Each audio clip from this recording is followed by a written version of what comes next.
Welcome back. This is TV3Newday. Time now for the big issue. Quickly before we go into our conversation and I introduce you to my guest, let's take a look at the headlines in our dailies. We'll start off with a daily guide. 39 battle for Ashanti NPP regional post. And also it says government probes Sir John's Achimota forest gift. That will be on page 3. Remember that yesterday the full details of his purported will was released by the Fourth Estate, and it indicated that some parts or in fact all his properties had been gifted to his family members, including Achimota forest, where he is said to have owned some 5 acres and more. And so we'll get into that and we'll probe it even more. But government says they are also probing into this matter. Parliament resumes today. An appeals court dismisses Atu Asian. Ghana strikes lithium. Let's move on to the finder.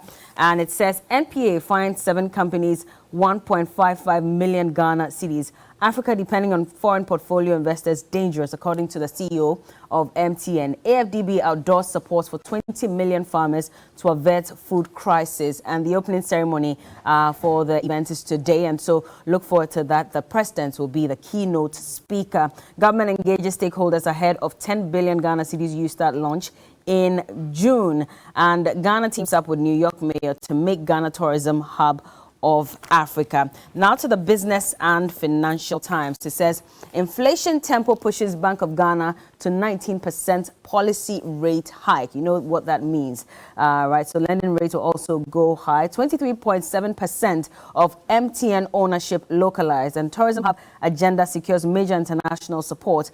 MIIF to invest in lithium and salt. Let's move on now to the Daily Graphic. It says Ghana, Mozambique condemn Russia's invasion of Ukraine. Ghana ready for mining hub, according to the Land Minister, Honorable Samuel Abu Jinapor. There's a photo of the president up there, of course, welcoming President Felipe Jacinto Nyusi to the Jubilee House. And we're told that he will also be visiting Parliament today as they resume sitting. I'm talking about the Mozambican president. Now, AFDB launches $1.5 billion food emergency plan for Africa. To the next headline, Ghanaian Times supports Ghana to become Africa's tourism hub, and Ghana, Mozambique condemn Russia's invasion. Move to invest in lithium salt as it outlines 2022 investment plan. The economy rebounds strongly. Growth prospects look bright. In the studios this morning, I have lawyer Edudi Tamaklo. He's a member of the legal team of the NDC. Good morning. Good morning. How are you doing? Good morning to my Leonard Senior. I'm okay. You're okay? Except to say that the flood waters, so we are kind of in a cycle. And every year around this time, we're going to have this conversation again. The government says they've invested some 450 million Ghana cedis into addressing the flooding problems in Ghana. Unfortunately, the benefits of this investment does not appear to show readily. And the challenge that I have with our flooding situation is that I have looked at the 1960... Make it brief for me so I can bring lawyer in. 1960 Daily Graphic publication. And it has to do with our floods. It appears that what we've missed is the issue of planning, and it's been hurting us since. Well, lawyer Andrew Japa Mesa is the MP for Sekondi, also the Deputy Minister for Energy. Good morning. Morning, Bella. It's been a while. How are you doing? Yes, it's been a while. I'm good. You've been busy? Grace. Yes, I've been busy. Except that you guys haven't invited me here as well. So I guess that... well, we're glad to have invited you. It's both ways, right? Well, we're glad to have invited you, and you also responded to our invitation. Thank So you. good to have morning you. to my good friend. How easy or difficult was it planning the routes from your home to this place? Well, it was pretty easy. Okay. From where I live in the Trade Fair area, coming into the studios here, I used the main Labadi Road, and there were really no incidents there. But of course, I've heard news reports which suggest that some communities are inundated with a lot of flood water. Indeed, last night, when the rain started, I was still up, and I was pretty scared, knowing the kind of situation that we find ourselves in. And yes, of course, like you said, there's been some investment. But obviously, what the situation on the ground tells us all is that we need much more money to enable us fix the problem that we should have fixed pretty much long time ago with our planning situation, which obviously is failing us, has failed us, and if we don't, keep our eye on the ball, probably is going to keep failing us going forward. Because you see clear waterways, and my house is not too far off from some stream, that flows into the water reservoir in a AU lake or something that they call it, And you see people, Peshi. Okay. You see people actually filling clear waterlogged locations, and you go down to check, and these people probably have building permits from the local authority. So it makes you wonder how our local authorities are giving permits, to people to build in locations that obviously are not worthy of building in, that then blocks the water when they come to then allow them to come into our homes. Well, the Lands Minister has given the authority to pull down houses that have been built on waterways to address the issue of flooding. Is that not coming a little too late? And I think it's long overdue. Do this. We're always reacting. We are always wait reacting. Till we are always the floods reacting. Come. We know that the floods, when the rains come, these are the consequences. And so it's important that we are more proactive in these matters, and it's not like this is new. It's like you said, you see newspapers from 1960 that tells us that, look, Accra is flood prone. And so then you would expect our engineers, our local authorities to then ensure that you do not give permits to people to build in places that are clearly inappropriate. But, some underhand dealings obviously influence the kinds of decisions that public officers take, which I don't think that it ought to continue. Your singular act creates huge problems for the entire community, and I think that those should not be countenanced at all. And I endorse, I hope that any action to demolish properties that are in waterways will not take on the usual political chaskele that we want to play. It's been because I'm sure that when attempts are made even to decongest some parts of the city, it becomes a political issue where the opposition then quickly takes advantage of the emotions of the affected persons and go making all sorts of political promises. That then invariably tends to get some reaction from government as well, because seeking to do the public good ought not necessarily lead to some political cost necessarily. Some may, but when it's clearly avoidable and you can save yourself, then you want to backtrack, which then ultimately does not inure to the benefit of all of us. So I think that some of these conversations ought to be apolitical, so that we can get the outcome that will be beneficial for all of us as a people. I see. What do you make of Garrett and Lawyer Dizzy? I'll just let you touch on this briefly and then we can go, because that's supposed to be a 5-year project. 2 years down the line, and not much has happened. I've heard from the rep from handling the Garrett project, and he says that usually the project's supposed to start when the contract has been signed. Now, once that is signed, you have to deal with procurement processes. You also have to deal with securing the land where you'd want to build a storm drain and all of that. There have been a few challenges here and there, and so they are on course and they hope to complete it. But 2 years down the line, we have 3 years to go, and we're not seeing anything happening. Yes. Thankfully, my senior here is an MP. If you take the 2022 budget statement, you can immediately see how much of government funds is going into capital expenditure projects. What is not in doubt is that as we speak, the chunk of the money by way of revenue that we'll be getting this year is going into interest payment and amortization. We're going to spend about 45 billion Ghana cedis on interest payment and amortization. Very little is left, really, to go into capital expenditure projects. We are spending 33 billion on emolument and salaries, and an additional 26 billion on statutory payments. So now, if you put these 3 line items together, we are doing over 100 billion. And that already takes government's revenue, budgets, everything out of line.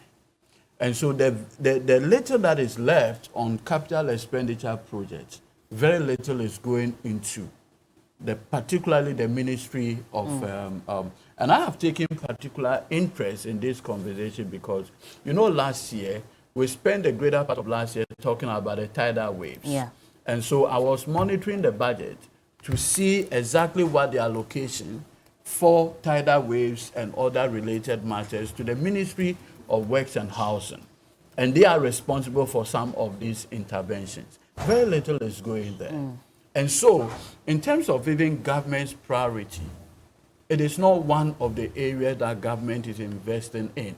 And that is explaining the situation where we find ourselves. I mean, I look, if you look at the various, flashpoints within the country, you can ask your reporters to do a tour, and you will see the kind of work that are going there. Always remember that if you go somewhere around City FM, the Sahara area, we are supposed to have desilted the Odo to allow free flow. Yeah. But because the place is so silted, the water ends up going into people's houses, among other things. The key issue is government really does not have money. And that is stalling most of these capital expenditure projects. Well, he's an MP. He will give us the benefit of what the budgetary allocation to the ministry this year is. It's terrible. But GARD is funded by the World Bank. So if you say government does not have money to fund it. No, but you see, when you say the project is even funded by the World Bank, yeah. Remember, the World Bank doesn't do the payment direct. There are processes, and that is why you still need to comply with the procurement laws of this country. Okay. So it is not like World Bank is the one that will be paying you. The fact that the project is World Bank funded does not mean that readily the money is just there, you go. I am saying that even government's own budgetary allocation for this capital expenditure project is terrible. Okay. Let me bring in Lawyer Abdullahi rather quickly. than, well, he's joining us on Zoom as well. Okay, respond to that, but let me also just mention that Lawyer Abdullahi is joining us via Zoom. We'll speak to him shortly. Issue that you pose to him directly, because he is wanting to do propaganda. He goes on and on about interest payments and amortization and statutory payments and all that. That's been the structure of our budgets since time immemorial, okay? And those interest payments is not debt that only the Akufo-Addo government has contracted. It's the total debt of our country. But the truth of the matter is that procurement processes in this country take forever. Yes, it's true that the Gary project was approved in 2019, okay? But even the value for money and the contracting process itself. Look, I know of projects, including the Efiam Kwanta Regional Hospital in my own constituency, which was approved in 2019 as well. As we speak, the contractor is now mobilizing to go to site. Because our laws require you to go through some processes that we ought to begin to take a second look at whether those processes ought to be shortened, okay? And so that these projects, when they are approved, can quickly be executed for the benefit of the people. And these processes only happen after you have signed the absolutely. contract. There are pre-contractual procedures that you need to go through and post-contractual procedures that you then need to go through before the projects can take off. And these things sometimes take forever, okay? Because you have only 2 or 3 companies that is doing value for money audits. Is it sufficient to deal with all the projects that we are dealing with as a country? Obviously not. So are we then to increase those numbers? I think that has to be looked at, okay? But let's focus on the key issues that clearly is impacting the lives of the people and stop this. Yes, we all know that we as a country are facing some financial issues. Consistently, our budget, indeed, when I went to Parliament the first time, and Ken Ofori-Atta presented his budget and indicated that he was going to roll out free SHS. The statement that Harry Naidrusu made was that, look, where is the fiscal space? This was in 2017. March, where is the fiscal space? Because 3 line items takes 99.7% of your budget. That structure hasn't changed. Okay? Interest payments, statutory payments, and the other item that he means, emoluments, okay? Yeah. Wages and salaries. Take the chunk of our budget. So it's non-tax revenue that government then uses to do other development. Plus some debt that you contract to supplement based on approval that Parliament gives you in the budget. So that's what it is. Well, Lawyer Justice Abdullahi has also joined us via Zoom. Good morning, Lawyer. Sorry to have kept you waiting for that long. I hope you're well. Hi, thank you so much, Bella. All right. What is the situation around wherever you are at the moment? I'm not sure if you're home or you're in the office, but clearly it's been raining for a number of hours. I just want us to touch briefly on this and then we can move on. And I want you to dovetail into the issue of guide. I mean, looking at the delay in starting some of these projects, why do we then put timelines to it when we know that even pre-contractual and post-contractual agreements take that long? Thank you so much. Well, presently I'm within the Jamaica constituency. As I talked to you, I was here last night, and it's been a terrible. In fact, I think we are probably one of the most hard hit when rain starts. If you remember, when the June 3rd disaster struck, the main Kaduna was cut off from the rest of Accra because the only bridge that exits this area into main town, downtown Accra, the bridge was washed off. And as usual, I mean, to the very issues of our delays, it took well over 6 months for a single bridge. I mean, that I'm sure could have been constructed with a privately owned bridge, could have been constructed within a week or less. It took about 6 months for it to be completed, and during that period, when it was cut off from Kaduna, sort of, and so before you get to the other side, you have to run around either Tarifa or West Legon before you can get to the other side of town. And this has been the incident. Well, today it wasn't so, but as usual, the flooding was all over. Last night, unfortunately, I stayed in the office until around 10 p.m. when the rain started. And it's been raining for this morning. And my area in particular, but if you know the Kaduna very well, you know that we don't have good roads from starters. And so when it rains, then literally everything has to grind to a halt. Otherwise, the next day you have to go to the mechanic shop because there's no single good place for you to drive on. And so the few roads that are motorable. Sorry. Carry on. I was just going to ask that we're hearing some sound in the background. Is that rain? Yeah, it's still raining. Wow. It's still raining. Okay. And so, yes, and that on the south side, it's so dangerous that you naturally would fear being stepped on. It's as if it's still 7 p.m. Over here. I don't know about another year, but where I am, that's how it looks like. And so, anyway. And so clearly there are indications that we are not out of the woods yet. So probably we may have to brace ourselves up for more rains. And what it would literally mean is that motorists would have difficult times driving out. Usually at this time, the entire stretch of Hake Road, everyone would literally have be crawling because for whatever reason, when it rains, that area becomes choked. Nobody's able to move in. Because there are some areas has. We cannot hear you clearly.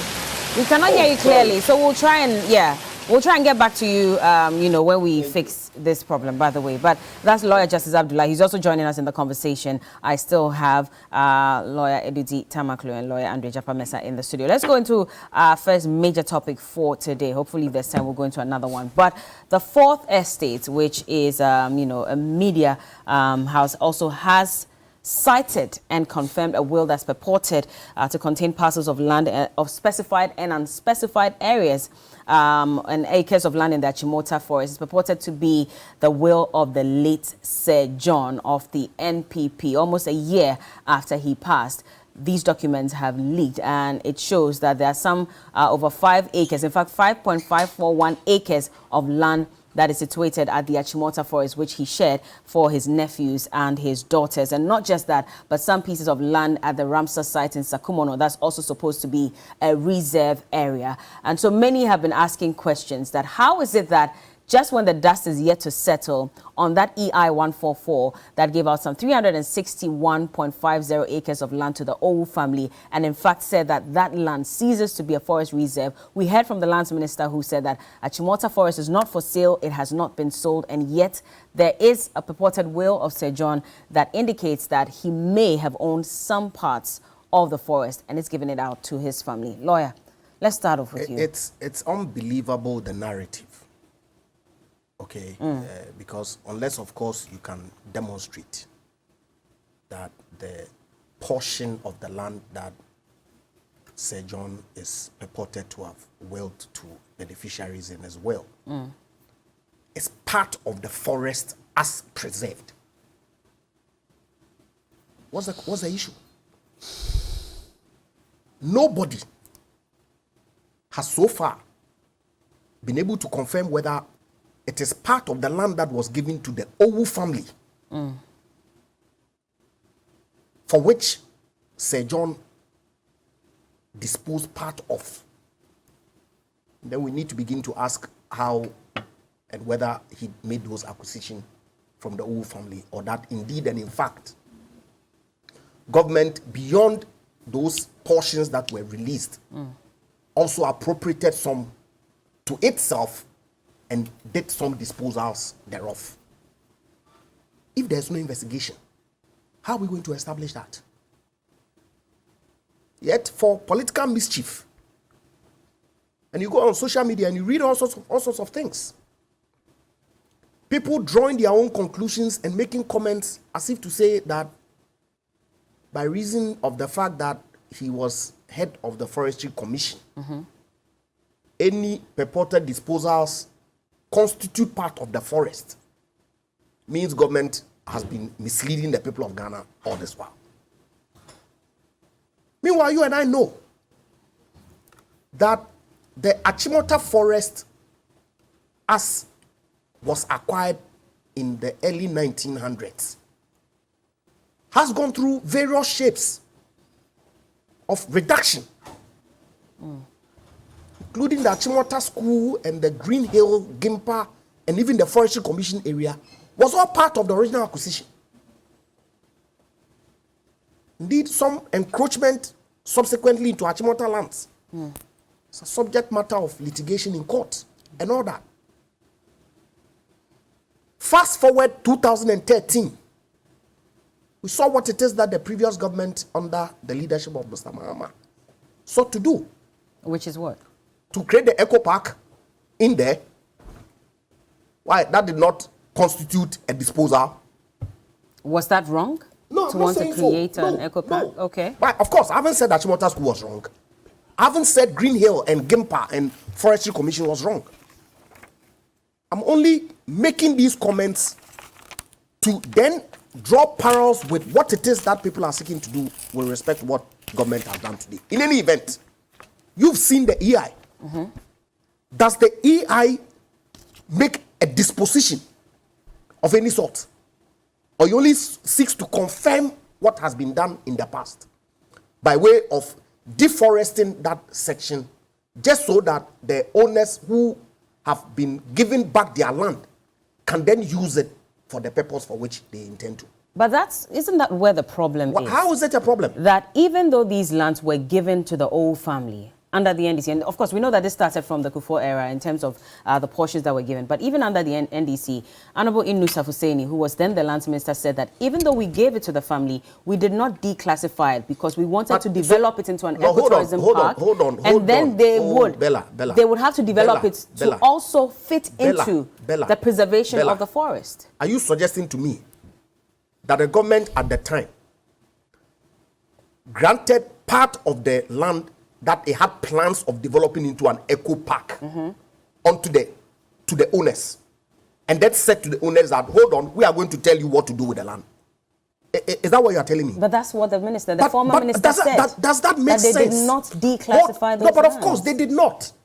And so the purpose for which you had given them was what was the purpose for the government deciding to give the land back to the owners? What was the purpose? Was for them to use it for their own use or need. And so if you kept it potentially inadvertently within the forest, when you had actually disposed of it to them, they will still make representations to government that, look, even though this land has been given back to us, it is still part of the forest called Achimota Forest. And so we can't use it for the purpose for which you have given it back to us. So deforest it. Is it out of place for government to then respond by deforesting that section just so that the beneficiaries can have use of that land? But why would you deforest the land that is supposed to be preserved? I mean, we signed a document, we really pledged to protecting our forests at COP26. I don't have a problem. So how do we then do that and come back? But Bella, I'm saying to you that our reserves. If the intent right from the very beginning was not to deforest, then the nature of the acquisition had not changed. And so it could not have been the case that government would have given part of it to the family. Because the very moment that you give it part of it to the family, what it then meant was that the nature of the use of the land for which you acquired from the very beginning has changed. You do not intend for that part to remain a forest. And so it will be useful for the people who took the decision then to answer why they chose to give part of the forest that the government had acquired and paid compensation for to the owners at the time that they took that decision. But I'm saying that if you are taking the decision, for good or bad reason, I don't know, it only makes sense for the family to then go ahead and make representations to the effect that, look, this land which was acquired from the 1900s as forest, we have made representations and government has given part of it, the peripheral part, to us. But government did not deforest it, and so we can't use it. And so if the government of the day then finds wisdom in deforesting it just so that it can meet the full effect of what it is that the previous government sought to do, how is that criminal? How is that desirous of the narrative that is being put out there in the public domain today? How? But of course, it serves people's political interest. Okay? How so? But look, have you been on social media lately? I'm always on social media. Akufo-Addo Bawumia corrupt government has deforested, what you call it. In fact, it started with a post from Kofi Bentil, my good friend, who then later on retracted, I understand, suggesting that the forest had been sold. It turned out that it wasn't the case. And that the process that we see today actually commenced a long time ago. And you saw the narrative that people put on it, the spin. Should we be worried that we're seeing in the will of the late Sir John that he's given parts of that Achimota forest at a time when we've been told that it's not been sold? You see, and that already is making Ghanaians doubt the credibility of government. That's why I said, you see, it's not a question of credibility of government. It's the issue of whether we have taken our time to appreciate the issues in their full entirety. And I don't think we have. We haven't? I don't think so. How have we moved from 118 acres or 194 acres that was to a decision that was a decision that government took. Based on what? Based on requests that you said started from President Kufuor's time. I didn't say it's no, but of course, yeah, you confirmed right now on your. It's there for everyone to know. Absolutely. That so the that family process petitioned started from President and Kufuor's indeed, time. Government then responded positively. So that portion that was given back to the family can, for all intents and purposes, not be meant to be part of Achimota Forest going forward from the date of the disposal to the family. Why did it move from 118? Even their lawyer, the whole family's lawyer, said 194 to 361, which is a question that I've been asking government officials to explain to us. Ghanaians have been asking. Does it then suggest that you increase the number because maybe some government officials also will take a chunk of that land? But of course, the ministry has indicated that that information is a subject matter of investigation, okay? Because if it is the Forestry Commission that did some disposals, I wouldn't be in a position to confirm. And so I think that we'll have to wait for that investigation to be concluded. And whatever it is, the fact will be made there for all of us to know. But I'm saying that jumping ahead of ourselves, okay, and making attributions that potentially may not be what it is that we put out would clearly injure people's reputation, and that may not serve the best interest of the public in any event. So let's listen to what the CLOCSAG Executive Secretary had to say about the LUPSA Act, Act 2016. And LUPSA, by the way, is Land Use and Special Planning Authority, Act 2016, Act 925.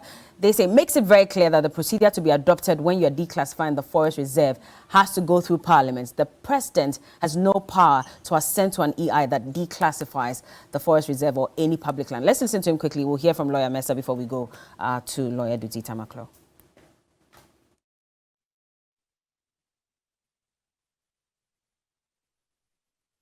and Spatial Planning Act 2016 at 925 makes it very clear the procedures to be adopted when you are declassifying a forest reserve.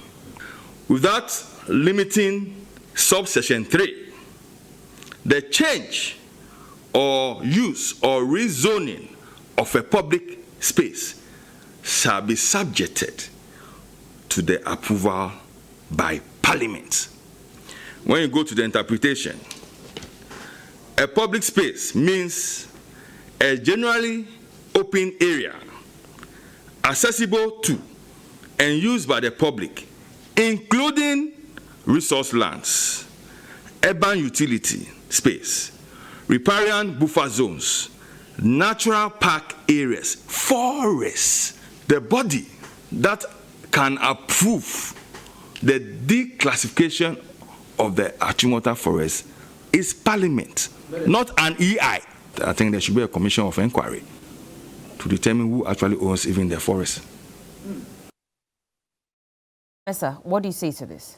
Well, I haven't seen that specific law, and I'm trying to pull it out to see whatever confirmation. But, of course, if it is the case that some wrong step had been taken, I think that the needful has to be done.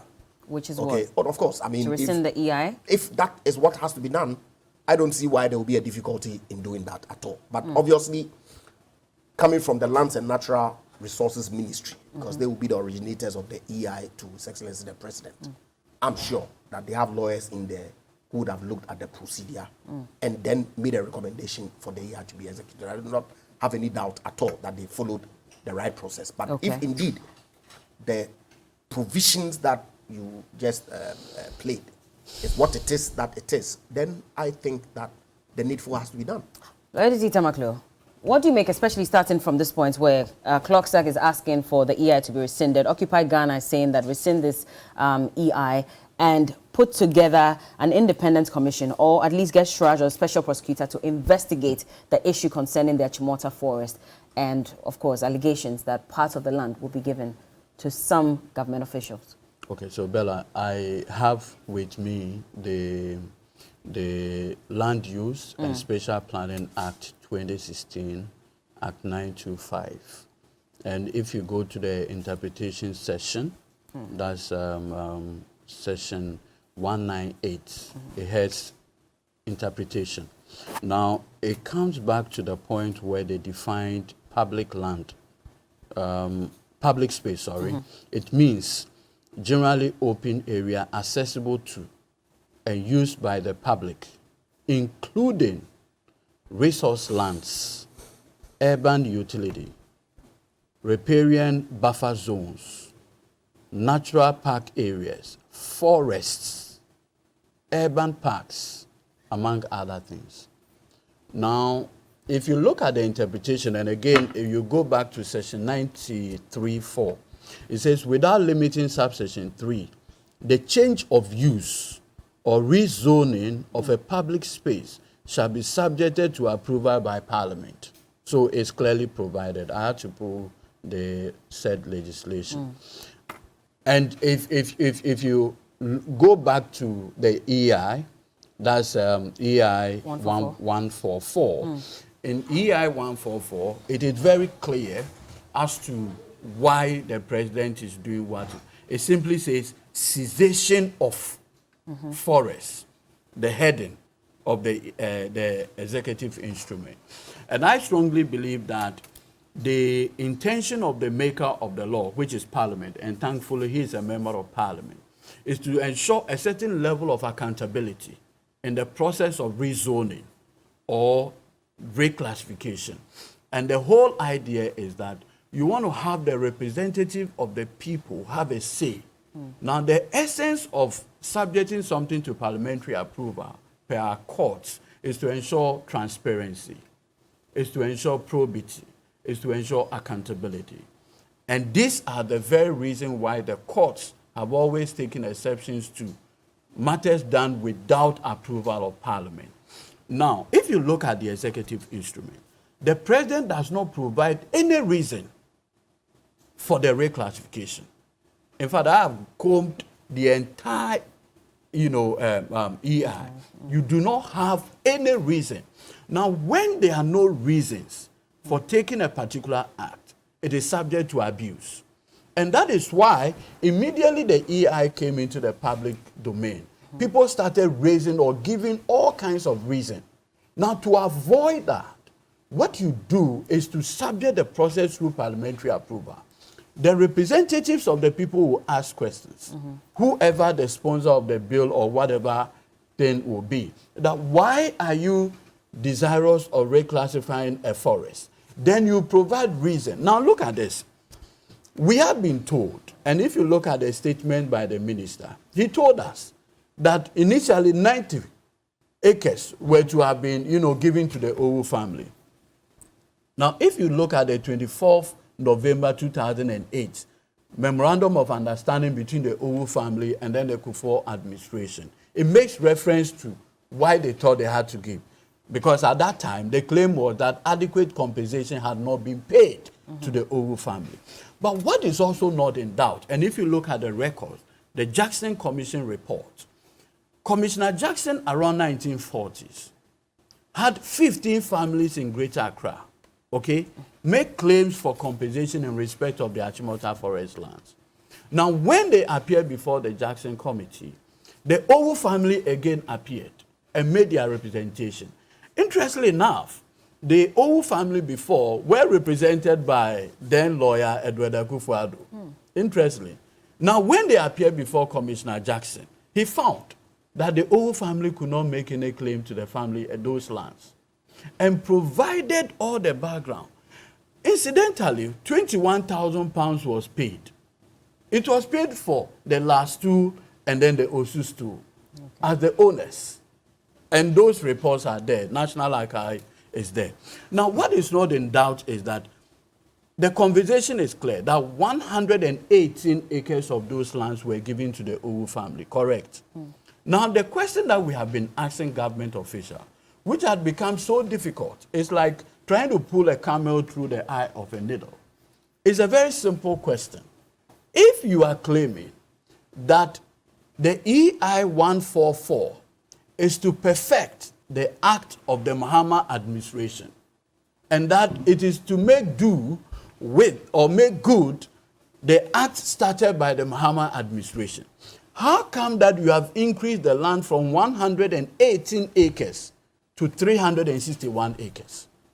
I have asked, look, key government officials to provide explanation for the quantum jump from 118 acres to 361, and there are no explanation.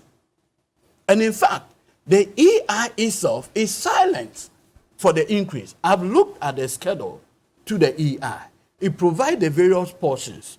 And you see, our friends, and I've listened to Malene Senior here, make the point that, look, it's the peripheral. 361 acres has nothing to do with peripheral lands. What has it got to do? That's the lands ministry saying that those are the peripheral lands. No, but look at the schedule.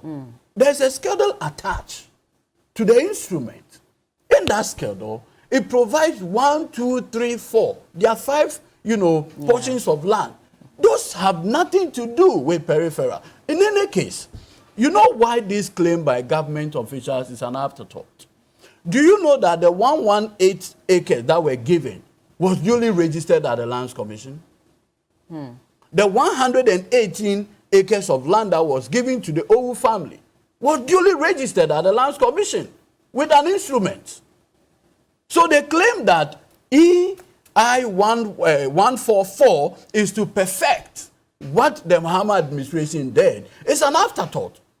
And that is why we are saying that the claim by government that they are using Executive Instrument 144 is a complete scheme to appropriate to persons unknown. But that's an allegation that no. You see, give Bella, evidence to this, because if you say that it's a scheme, it's a scheme, and the reason is simple. If you look in the executive instrument, Regulation 2, I don't know if you have it. You should read it. Go ahead. You will notice that in that regulation, the minister is given a certain power to determine even how, after the planning by the municipal special planning authority, how those lands should be used in the instrument. What has the minister got to do with this? And two, how in God's name did we increase the land from 144 to 361? Okay. But even more important, Bella, is the question that, look, this government, anytime there is an issue that the Mahama administration, they will tell you that, look, we do not intend to continue. Correct. And there have been several acts. How come and why now has it become urgent for this administration to decide that this is the time for us to promulgate EI 144? But should Ghanaians also be worried that an agreement that initially was at 90 acres moved to 118? Then they can also ask the same questions. That was there a scheme to also no, and the explanation the explanation was clear. At that time, the Kufuor administration, they wanted the lands around Noga Hill. You know where the Noga Hill Hotel, toward the George Walker Bush, just by the roadside. And that time it was 90. Government felt that no, those were the prime areas of the forest. And so they had to relocate them to the areas around the Forestry Commission areas. So the people said, look, if you are relocating us, then compensate us for that relocation. Okay. And that is why the land, and let nobody make this point, that EI 144 was done in order to perfect what happened under the NDC administration. Because like I pointed out, the 118 acres were duly registered. Okay. And when they were duly registered, they went into the house, you know, what shall I say, into the family of the Owus. Okay. Nothing more, nothing else. Let me bring Lawyer Justice Abdullah in. And, we can't confuse the issue. Should that EI be rescinded? Should it be taken back? Lawyer Justice Abdullah, can you hear us? Okay. We still have the feedback, but we'll still try and manage the conversation. Go ahead. So, the entire controversy surrounding this was generated because of the use of an EI. I have consistently made this point that in order to avoid this sort of controversy and sometimes the issues surrounding the use of legislation, the executive's authority to make laws must be limited. We shouldn't be seeing the executive making some laws, particularly when they are so controversial as this, without parliamentary approval and support. And it's the only way you can ensure that that sort of transparency and the sort of issues that would ultimately occasion mistrust and sometimes maybe the use of the same legislation to perpetuate some form of unlawful would be avoided if you had involved Parliament in the making of the law. And the best way to involve Parliament, rather than going by an EI, I mean, even if you wanted to go by an EI, at least you should have to lay before Parliament so that Parliament can have some sort of oversight role to play in regards to that. But most of the time, what you notice is that because the executive attempts to avoid parliamentary scrutiny, they use they try to avoid parliamentary oversight. Is that what you think happened this time? With this particular one, I have not looked at the processes that was adopted, but this hasn't been the first time. If it was used, it wouldn't be the first time that the executive has used an EI without laying it before Parliament. And they would strongly argue their way through that because it has, of course, because the law allows in a way. But my point is that if you want to ensure that you stamp out mistrust within the system, avoid the use of an EI without parliamentary approval. That is the simplest way to go about some of these matters.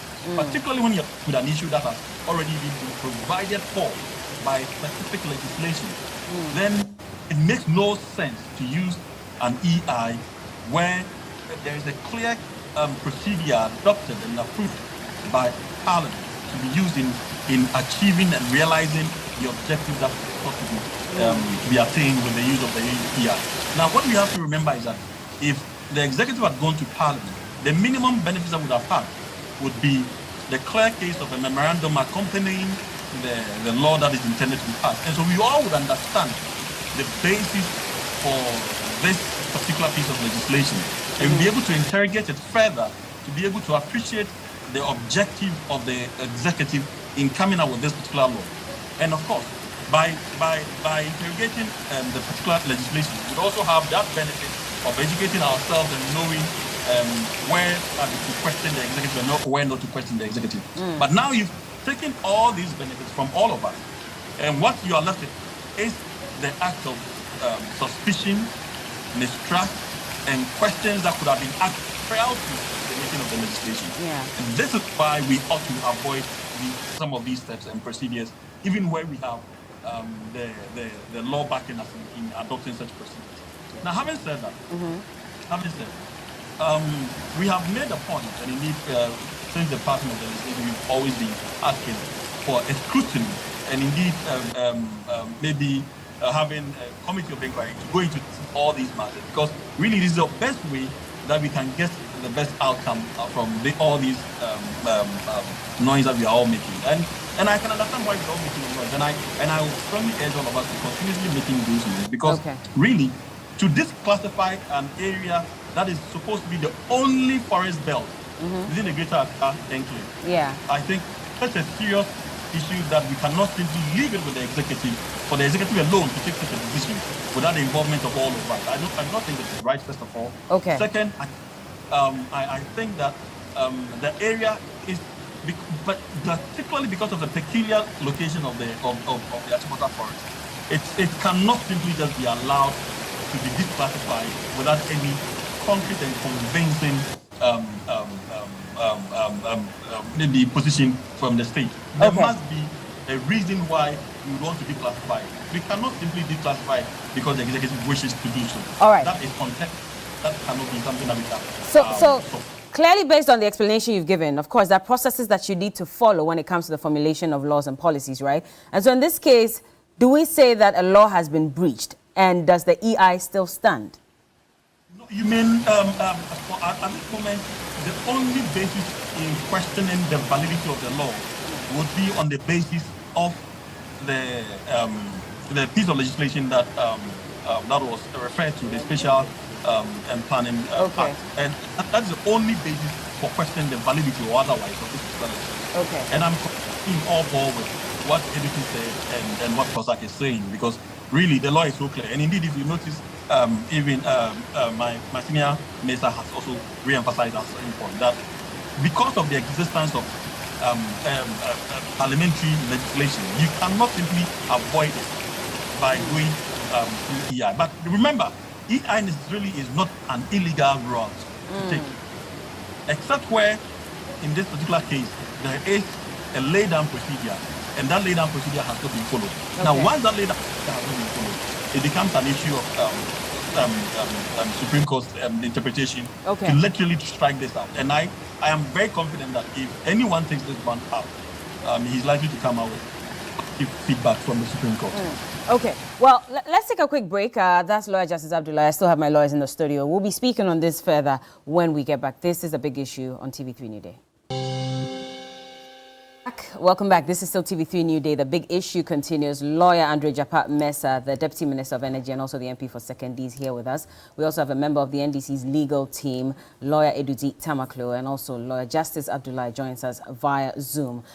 Before we went off, we're talking about the Achimota forest, but now let's dovetail a bit into that purported will as well. I'd want us to understand a few things, of course, having our lawyers here. Now, Lawyer Mensah, the Public Officers Assets Declaration Act, it states clearly what a public officer needs to do in order to declare their assets first before they take public office, and every 4 years after that they have to also declare their public assets. Of course, knowing where you sit as the Deputy Minister of Energy, has that really been done? Because we know that that's supposed to be given to the Auditor General. He's supposed to make sure that you have declared all those assets. In the case where we're seeing a will purported to be that of Sir John, if indeed the investigations indicates that it is really true that he owns these lands, how are we supposed to understand if really he declared his assets, what it contains, and all of that? Well, I guess that if there's established some wrongdoing, okay, then the Auditor General, through the processes that are laid out in law, can then verify from his asset declaration whether indeed he declared those assets as part of what he owned prior to he taking office. Because I think he died in office. And so it cannot be the case that he declared his assets post the time that he exited. But as I can confirm to you that consistently over the time, since I became MP, I've consistently filed my assets declaration. You have? Yes, I have. Indeed, when I was appointed as Deputy Minister, the Chief of Staff actually issued a directive for all those who hadn't to do so. And I had at the time, in January or February of 2021, okay, filed my assets declaration. And so, and I believe that most public officers do actually, in fact, file their assets declaration. Of course, I've seen the suggestions in the public space, okay, and I think it's a conversation that we ought to have, whether it ought to be a public declaration that you file or that it should remain the way it is. I really am indifferent as regards whatever the position that we take with respect to how public officers, you know, are required to declare their assets, because then you will still have to make a determination whether you want your private life, okay, to be mixed with your public office, or that, well, because you are in public office, then everything is subject to public scrutiny, and so that conversation, I believe, ought to continue, and wherever that we all decide as a people that is the route that we want to go, then indeed, I haven't checked other jurisdictions and how the asset declaration regime applies there, okay? And so we ought to take some learning from some jurisdictions and see where the chips will fall in our case. Okay. You know, but just a quick, you know, I've read the legislation, of course. When before you even go into that, I just wanted us to land on this discussion on asset declaration. So when you're going in, you declare your assets. Yes. But when you're leaving office, should we not have some debriefing so that we know that these are the assets that you have, these are the other assets that you're leaving it's all office within the with. custody. So we make it's that not, public. It's not like you retrieve the previous one and submit a new one. Okay. So it's essentially an update of your previous assets declaration that you then also submit. And so they can actually confirm right from day one of you going into public service and the point of exit, what it is that you have acquired in between that space, and still make a determination whether indeed your wages and salaries and other emoluments, can then, give you the kind of things that. Because let's just say that you owe. So really, it's not a question of debriefing or.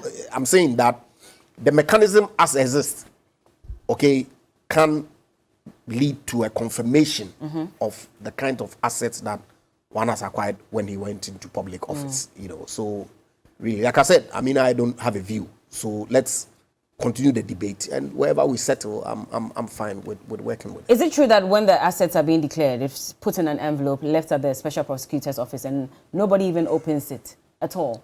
Yes. Nobody opens it at all? Well, the law doesn't permit anybody to open it until there's an issue that, would require some opening. And we need to confirm from the constitutional provisions the circumstances under which, one's assets declaration can be made public. Indeed, I believe that in some instances in the past, with some cases that had gone to charge, people's assets declaration were then, opened to see what it is that had been stated in there. But I'm saying that notwithstanding, okay, if it becomes necessary to open it, okay, the filings, okay, are cumulative. And so that in itself can trace and track what it is that one has acquired over the period with the various filings that an individual has. But is it not made. Problematic that if you declare your assets, it's not opened until there's a need? But that's what the law, as we have it today, says. So I'm saying we're that just fulfilling what a constitutional mandate. Of course. So let's have the conversation. I don't have a problem. Like I said, I am indifferent whether it's public or that it is the way it is. But presently, what the law says is that you file it in a certain manner with the Auditor General's department. And I'm saying that, confirming, speaking for myself, I've satisfied that constitutional mandate. And I'm saying further that if we say that that regime does not provide the requisite transparency and so make it public, then people will decide whether, yes, that is something that they want to still do and remain in public office, or they want their private property to remain private in the sense of not being made known to everybody.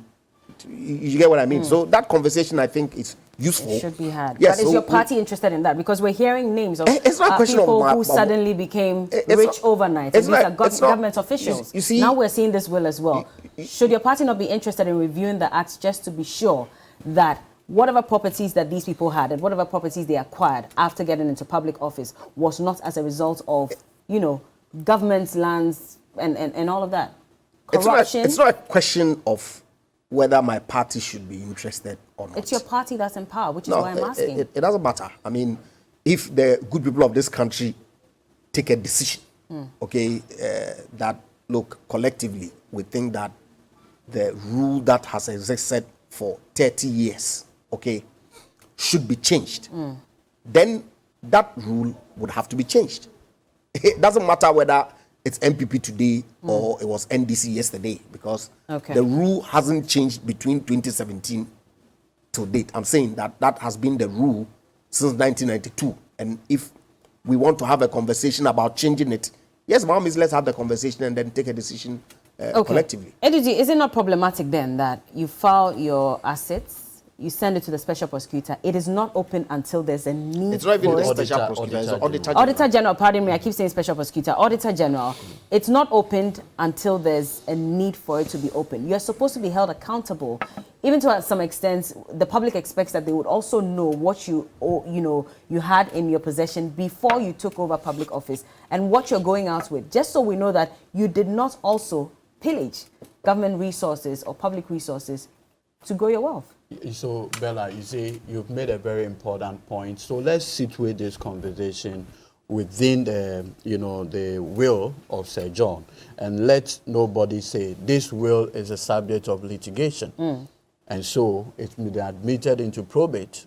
So at least it is certified true copy of his will, unless otherwise decided by a court of competent jurisdiction. Look, somewhere around July 19, 2015, this is what then candidate Akufo-Addo said: if you want to make money, don't join my government, Nana Addo. Now, if you look at this will that is out there, obviously the full will was released by the Fourth Estate, led by Manasseh Azuri. If you look at the will, almost 75% of the items or properties listed in the will were acquired between 2017, 2018, and 2019. Asset declarations are done before you take the office. So it's more like a check, so that when you are done in office, we can say that when ABCD assumed this office, the same assets, or if you had acquired more, you can do a comparative analysis with his salary and come to the conclusion that with his salary, he has the capacity to acquire those properties. It is all some of the mechanism to cure corruption within public sector, among other things. So if you have a situation where the salary of the CEO of Forestry Commission is known, it's a matter of public record, and then you acquire properties, you have about 2 million in your ADB account. You have 307,000 in investment firm. Then people begin to ask the question: how did you acquire these properties within this short period? More importantly, if you look at the lands that were listed, the Achimota forest lands, you notice that there are instances where they say that I jointly acquired this land with Charles Owusu within the Achimota forest. These were acquisitions post your appointment as the CEO of the Forestry Commission, does it not conflict? As the Forestry Commission boss, Ramsey sites under your jurisdiction. It is one of the places that is protected by law and also by international conventions. So if you list a Ramsey site land as part of your assets, does it not conflict with your responsibility as the CEO of the Forestry Commission? This, for me, are the critical matters that we ought to be looking at. Look, if you read portions of, the will, among other things, you come to a certain conclusion that is either the president has lost touch, that his appointees are on a certain autopilot pillage, or it's like it's a free-for-all conversation. And you see, I make this point because, as we speak, there's a Shraj report on the head of the Public Procurement Board, the former boss. Now, incidentally, this man was one of the witnesses that was used against Charlotte Osei for breaching the Procurement Act. Now, come to think of it, you have a situation where Shraj had found as a fact that between 27 April, when he got his appointment as the PPA boss, till the time when Manasseh found him wanted with the, what do you call it, the contracts for sale investigation, he's accumulated over 40 million Ghana cedis in his accounts. I mean, we should be worried. But that is why he's been asked by Shraj, based on the report, he said he should pay back that amount of money. No, there are two Shraj reports. There's one that was put forward by Manasseh himself. There was an earlier one. In those two instances, my point is not even about paying back.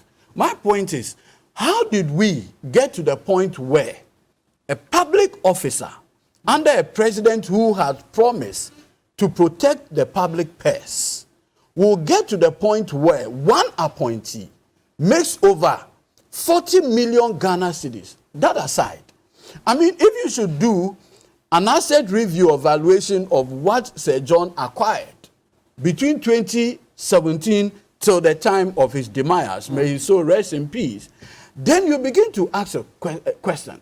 If appointees, middle-level appointees can get to this point, then what is happening at the top? These are legitimate. Look, hold on. Please. These are legitimate. When you say what is happening at the top, it doesn't suggest that then if one person, is doing something wrong, then everybody else is. No, even on this platform, at least I've given you the instances of two. I've given you that of the PPA boss. I've given you what we are seeing by way of the will. And I'm saying that if this two is anything to go by, then by way of extrapolation, what exactly is happening at the top? It should be a matter of legitimate concern. And you see, you've raised an interesting issue about the asset, declaration regime. My time is not much, yes. So please. So how come that we do a vetting outside when you are no longer? Hey, in any case, Sir John is where he is. There is nothing that you can do except to say that if there is any of the assets that were acquired contrary to the laws of this country, then you may want to take action. But beyond that, we have a very serious matter on hand, which is to say that you have a situation where we are seeing assets acquired by appointees of a president who said, if you want to make money, do not join his government. Okay, well, points made. I have very little time, but let me just let Justice Adulai also speak quickly on the effects of if these forest lands are taken and, of course, the trees are cut down. What does this mean for us as a country and as a city as well? Lawyer, I want you to touch on that briefly and then we can wrap up, please.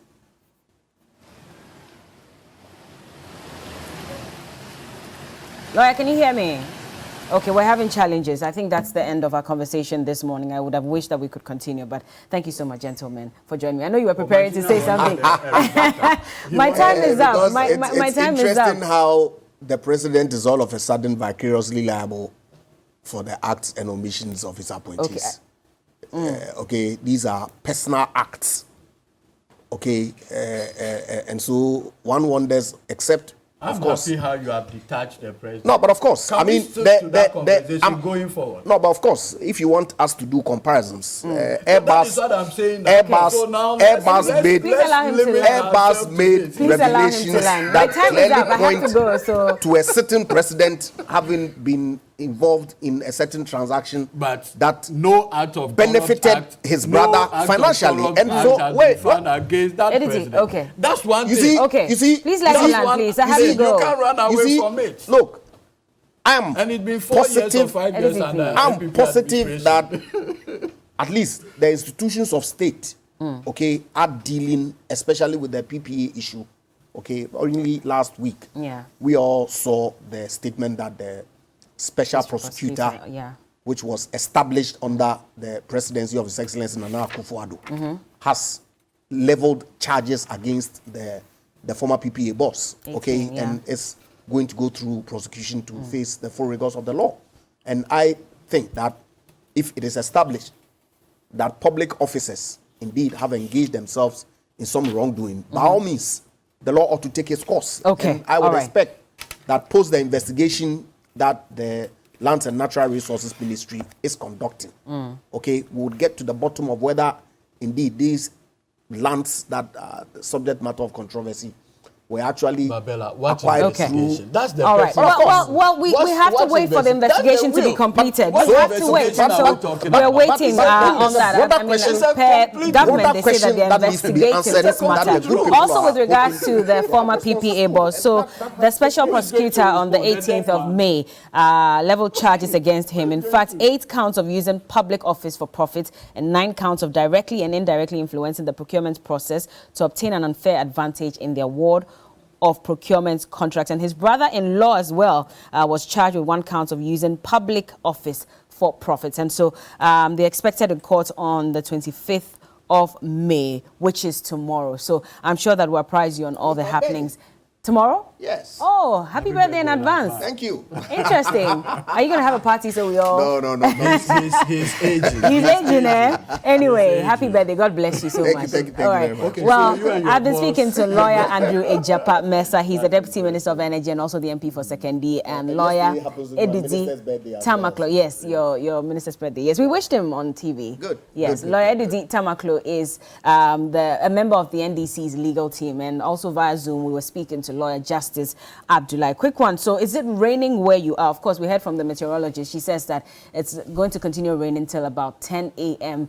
Today. And so let us know what the situation is. So if you can take a video or a picture of the state of your location, you can share with us via WhatsApp 055 36 98789. Again, 055 36 98789. Take a video or a picture of the situation in your community or your area at the moment with regards to the rain and share with us. We'll have a conversation on that later. Also, happy birthday to Jennifer Akwamwa. This is from Harriet. I appreciate our friendship. And also, happy marriage anniversary to Bismarck Kojo Entry and his lovely wife, Hilda Musa. They tied the knot this past weekend. Oh, okay. So happy marriage. Okay. God bless your union from Mr. and Mrs. Dugan. Well, I hope you enjoyed this part of the conversation. Later, we'll have NAPCO personnel and also personnel of the National Service joining us to tell us the challenges that they are also facing. We'll be right back.